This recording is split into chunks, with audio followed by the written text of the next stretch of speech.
The title of this mini podcast is Decisions. I just can't make a decision. How often have you heard that, said that, or thought that? The difficulty is in the grammar. We have a noun called decision whose definition is the result of deciding. Decide is the verb, and it's the answer to decision making.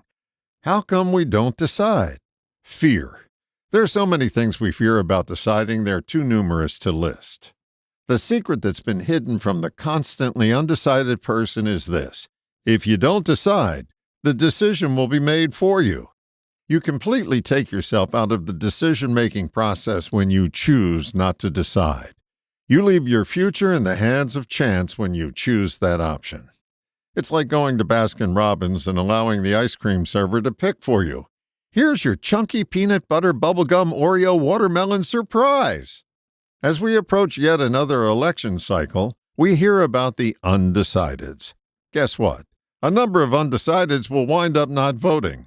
The decision will be made for them. Admittedly, some decisions carry more consequences than others and can benefit by allowing time for reflection.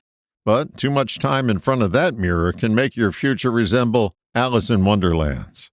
Here's a suggestion. Start small and work your way up. Decide on something small today and put your energy behind that decision.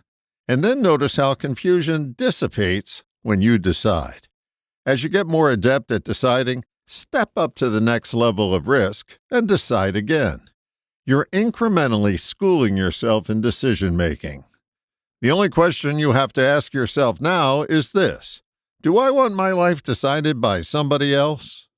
All the best, John.